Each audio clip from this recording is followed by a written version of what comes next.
Baldy NFL on Twitter, where you can get lost into some Baldy breakdowns, and you start looking at some breakdowns at 7:30 in the morning. After you're done, it's 8:30 in the morning, and saying, damn, where did that hour go? Because you're watching all these Baldy breakdowns. He does it better than anybody. And we talk to him every single Tuesday at 7:30 in the morning here on The Roast. Brian Baldinger, good morning, Baldy. Good to have you back on. And you were there live and direct at SoFi Stadium. I guess we call it Levi Stadium South because it was so much red and gold. And our man, Christian McCaffrey, put on one hell of a show, Baldy. Yeah, it was a coming out party. Let's face it. I mean, he was something special. And, we said the week before that you had to call plays for him. You had to find out what he could do, put him in positions to do it. So they did that. Obviously, the halfback pass, Kyle was like yelling down the hallway one day when he got there, hey, can he throw a ball? Anybody got any tape of him throwing it?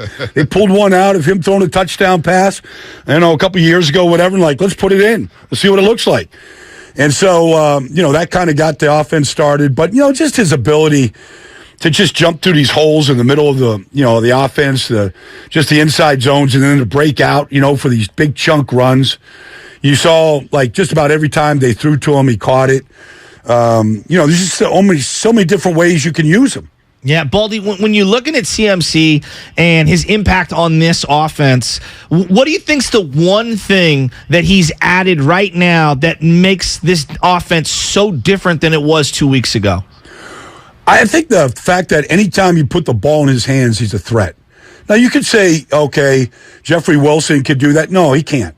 I mean, he's a good player, and he's got a role.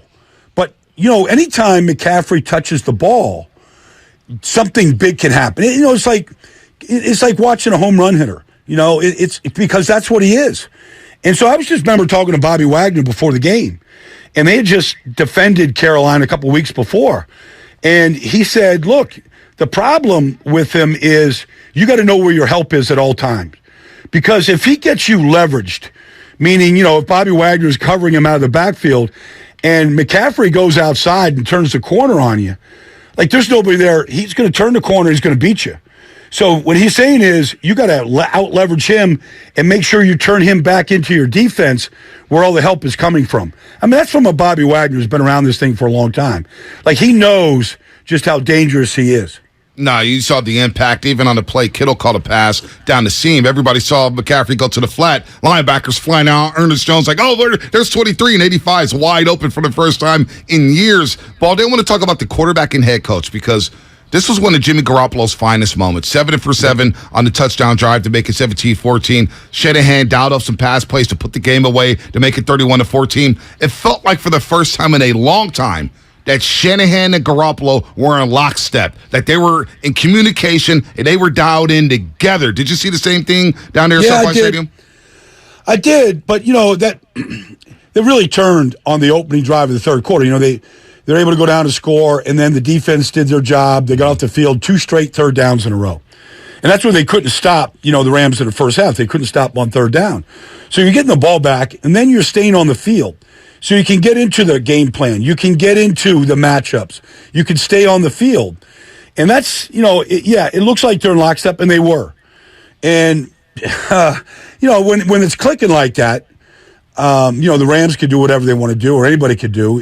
They're hard to stop, just the way the week before Kansas City was hard to stop. Mm-hmm. You get into that rhythm, you stay on the field, and all of a sudden, Kyle's got that play sheet over there, and he's like, oh, that one will work. Oh, that'll work. Let's do that one.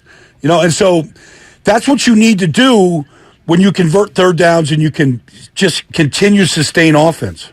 What are you seeing from Brandon Aiyuk? It feels like this is one of his better stretches of consistency the last month or so. What are you seeing on the film from him?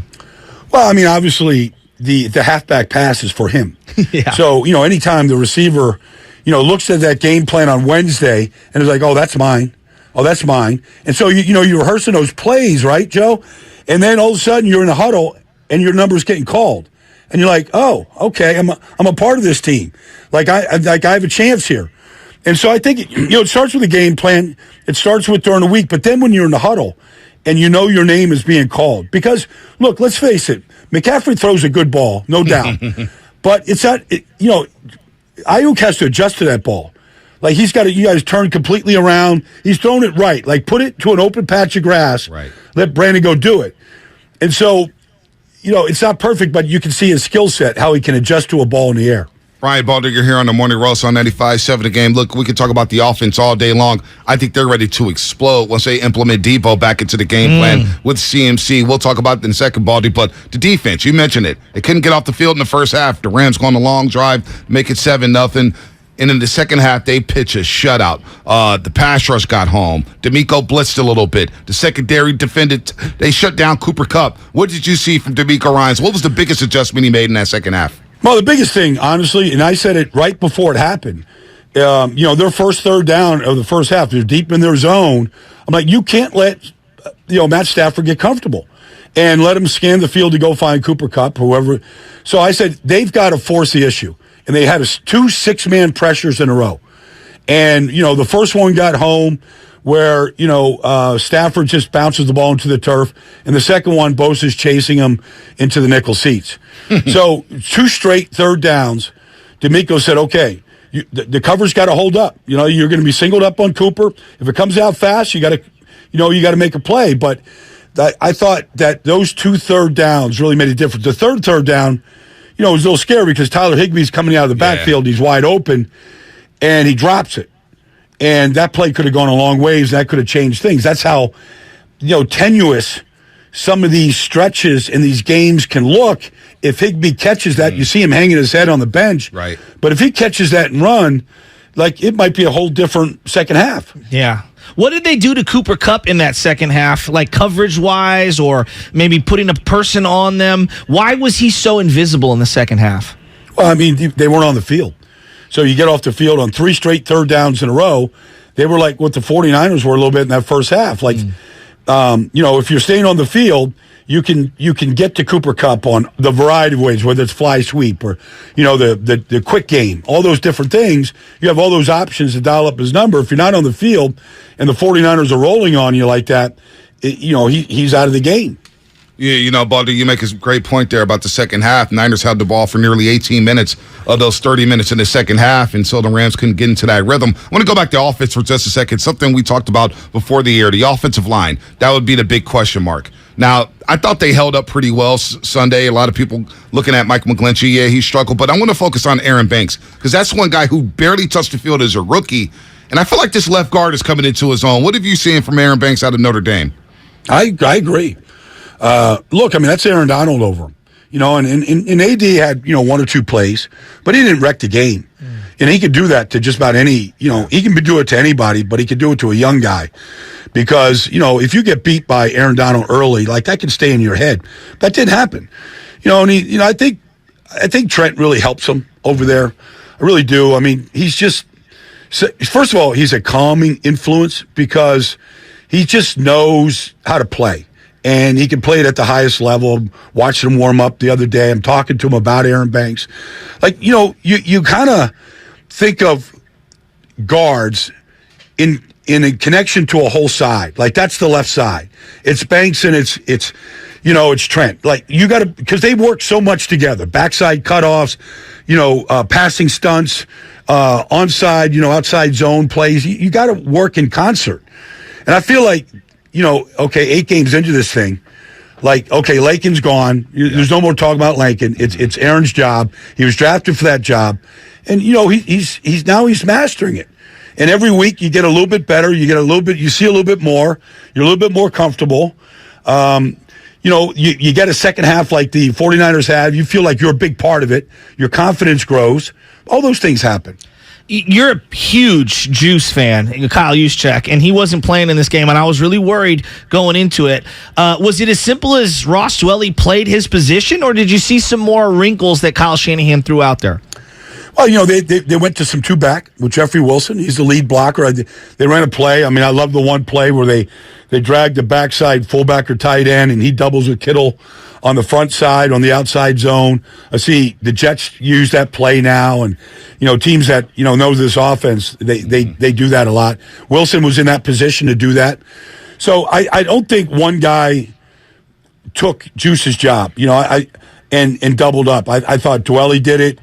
And so Jeffrey Wilson did it. So they cobbled it together to kind of make up for the loss of him.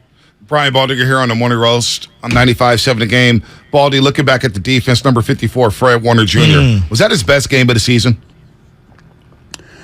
Well, I think I don't know if it was his best game because I thought the first 5 weeks of the season he was unbelievable. But you're playing without Greenlaw, and Greenlaw has been awesome. And his speed shows up, and he beats Fred to the play someplace. So now he's not on the field. Okay, and then your backs are to the wall. It is the Rams. It's the world champions. You're in L.A., and you just lost 2 in a row. You know, you can't miss. You know, like linebackers are like great hitters. Like when the ball is meant to be like, if it's down the plate and you're waiting on that off-speed pitch or that fastball, you can't miss. Yeah. It's your, and I felt like Fred didn't miss. You know, first of all, he loves to fit into the pass rush. He loves to be that fifth guy. You know, when he got there, he got home. And, you know, when you get home, you take Stafford down, you're off the field. Like, you're running off the field. Like, you know, it's a big moment. And so, you come over to the bench and you're like, that's one. We got one. And, and then when the run game is weak in Los Angeles. It's not like you have to really worry about it that much. You're not getting a big dose of it. You don't have anybody that really scares you, but still you got to take care of business. And I felt like Fred did that. We made a lot in the media locally here about Jimmy Ward saying that he felt he was out of position, playing in the slot, and Gibson's playing at safety. How did you think those two players played over the weekend? I thought they both played really well. Afanga talking to Talanoa before the game and all those different roles and what you got to do to Kupp. And, you got a game plan with Cooper Kupp. And Allen Robinson caught some balls. And so you're going to give stuff up when you play that player and that team. But I thought overall the ball didn't go over their head. They didn't give up the deep ball. And, you didn't get those type of matchups where you're like, oh, man, like you're playing catch-up with the balls in the air. Now, part of it was the pass rush, but I thought the way that they utilized those three guys, I thought was smart, and you're with your second team corners out there right now, and you're going to be like that for a while. I thought all those guys stepped up, for the most part. Look, Allen Robinson's a big guy. He catches the back shoulder fade. He catches the back shoulder fade. I mean, you go to the next play. Right. Can't do nothing about that. You're right, Baldy. Niners have won 8 straight games against the L.A. Rams. Really just dominant over the L.A. Rams in the regular season the last 4 seasons. They've outscored the Rams 214-131. They're plus 83 that's an average score, Shasky, of 26-16. I mean, it's really remarkable of how they dominated the Rams. But I wonder, Baldy, going into the bye week. But, the one thing, though, about that, Bonte, is right now they're 3-0 in the division. You get the Chargers, you got Arizona coming up. Division games can count almost as 2 sometimes. Yeah. Because it's about winning the division. That's what it's about. Now, they still got Seattle out there, and they're playing good football, and that matchup will come. But, they're 3-0 in the division. Like, they want to be 6-0 in the division. Right. 6-0 in the division, they're going to be in the playoffs. Yep. And maybe they're division winners. And maybe you're playing at home. So these things are really, really important. The fact that they dominate the Rams, you can't just say, okay, well, they dominate the Rams. Right. No, you're in your division. So what's the carryover? It helps you win the division. But what's the carryover as you're looking at, because we were just kind of like, and I don't want to get too ahead of ourselves, but I'm looking at the rest of the NFC and I'm saying to myself, like, this is a very experienced team that's older. I mean, they've got a lot of win now pieces. What are the carryovers that you saw from this matchup against the Rams that will help them against some of these other teams as we flash forward to December and January? Well, they got to play. You got to keep stacking wins. I mean, the Kansas City Chiefs were 3-4 at one point last year, and Mahomes was turning the ball over, and everybody was like, "What's wrong with the Chiefs?" And they ripped off 8 in a row. So, at some point, you got to start stacking wins, and this is a great time to do it. You got the bye. You got the battle for LA. You got Arizona. Like, I'm not getting ahead of it either, but you have to start stacking wins. Okay, right. But with that, you look around the NFC and you go, okay, if you go all the way to January. Like, who can't they beat? Who don't they match up with? Dallas is playing good. They match up well with Dallas. Philadelphia is awesome, but they match up well. That they match up well with Minnesota. You know that already. So, you can look at it, teams that have winning records and all that stuff, but the 49ers could beat all these teams. They just have to start doing it. And you got to start stacking those wins to be in a position to do it. Who's a team that we're not looking at in the Like, we're all looking at Philly, right? They're undefeated. We're looking at Dallas. They're playing well. The Giants just lost to Seattle. They're still 6-2. Who's a team right now that's not playing well that could possibly make a surge in the NFC? Is it Arizona that you're talking about with Kyler Murray and DeAndre Hopkins back in that lineup? Is it the Green Bay Packers? Who's that team that maybe is not playing as well as they should be that can make a second-half surge in the NFC? Well, I mean, if you look at what New Orleans just did to the Raiders, I mean, it's a 24-0 win. The Raiders didn't cross midfield until 2.5 minutes to go in the game. Wow. No, he was as dominant a performance as anybody's had all year on any side of the ball. But if you look at all the stats right now after Week 8, I mean, they're last in the league in turnover ratio. When they don't turn the ball over, they're a really good team. Kamara's healthy. Whoever plays quarterback, if they don't turn the ball over, they got playmakers on that side of the ball. They're going to get their left tackle back, the rookie. The defense can be really good. This Alante Taylor just shut down Devontae Adams, at corner. That's without Marshawn Lattimore. If you just look at what they can do, like, that's a team that can come out of the fog and be, a good team because they got experienced players and playmakers everywhere on that team. Now that you've seen it in person, you were at the game over the weekend. It feels to me, and going back to Christian McCaffrey here, this feels like a match made in heaven for the quarterback, for the coach, for the player. I mean, am I overrating this? This feels like a big-time acquisition for them, and it feels like this is like heaven for someone like Christian McCaffrey. Well, okay, so a couple things. I was talking to Jimmy on the field before the game. A lot of it was about Christian. I'm like, so how much does he know, and how much you have to tell him in the huddle? And he goes, I think Baldy's like probably 85, 90%. The stuff is in that he can handle. There'll be new wrinkles every week that we got to work on. But if you're look at it from McCaffrey's angle, you're in Carolina, coaching change, no quarterback. Like, it's been a death march for him. He's been the only guy. DJ Moore's a good player, but he's been the only guy really on a bad team. He comes to San Francisco where the culture, the star players on the team, like, he's never been in this situation ever.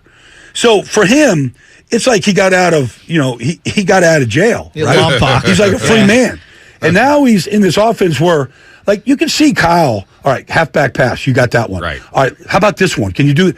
Like, you could just see reverses. Like, okay, you and Debo in the backfield together. Like, what do you think about?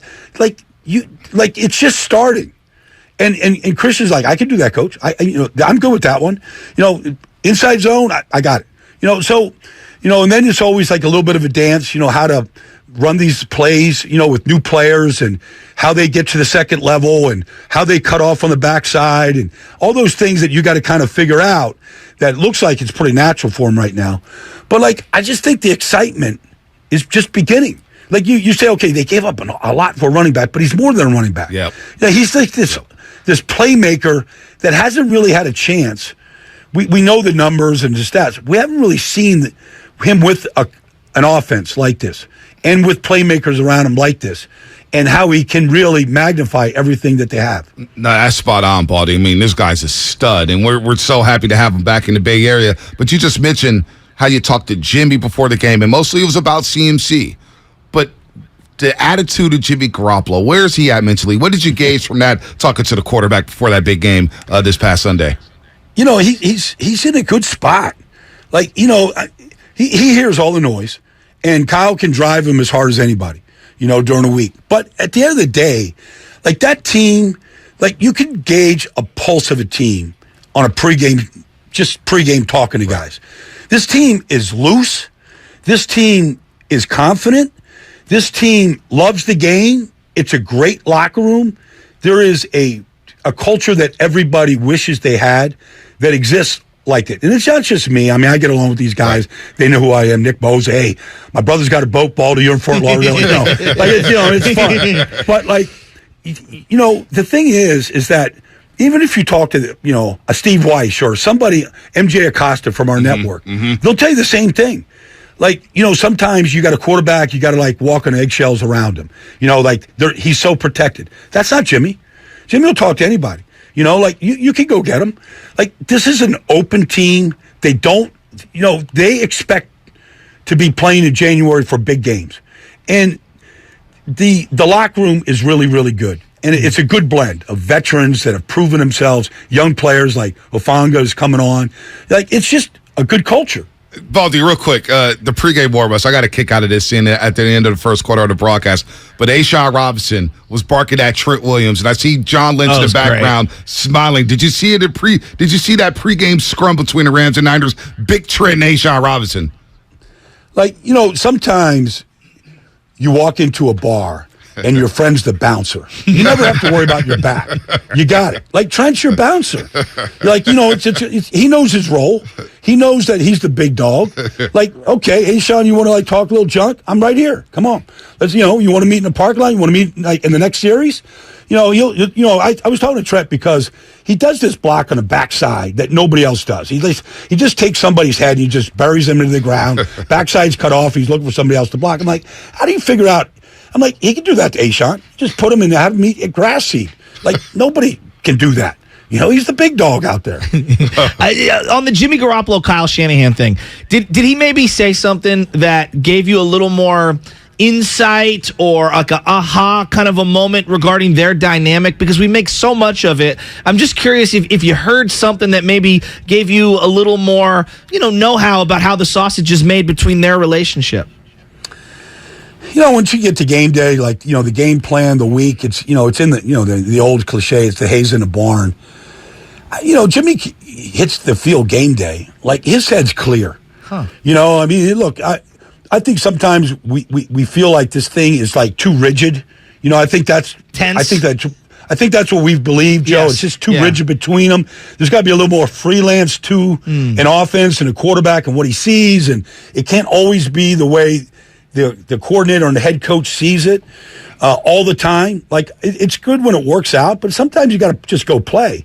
Like Joe Burrow has a soundbite floating out there right now where his headset went out, in a playoff game, and he had to call the whole series. Sometimes you hear that and you go, wow. That still goes on. Right. And sometimes I feel like, I wonder what it'd be like if Jimmy's headset just went out and he had to just call it. Wow. Like, what would it look like? Would it look different? Would it be more fun? Would the ball go over the defense's head more often? I don't know, but it's kind of like one of those things, you almost kind of hope it would happen, in a game, and let's just see what goes on. And then Jimmy floats that out there going, hey, man, I didn't hear Kyle for, an entire series. Headset went out. I just wonder what would happen, Well, Kyle's head would explode. That's what would happen. Jimmy Garoppolo, 13-15 in that second half, 150 yards, played some really good football. Christian McCaffrey, dynamic player, opened up this offense, and the defense was barking Sunday at SoFi Stadium in front of all those red and gold fans. 49er fans took over that stadium. Baldy, feels like this team is primed for a second-half run. We can't wait to talk to you again next week to look at the NFC, big picture NFC, as we get ready for the playoffs. Always great, guys. Yep, can't wait. All right, Baldy. Good stuff. Talk to you guys next week. Yep. All right, Baldy. Brian Baldinger.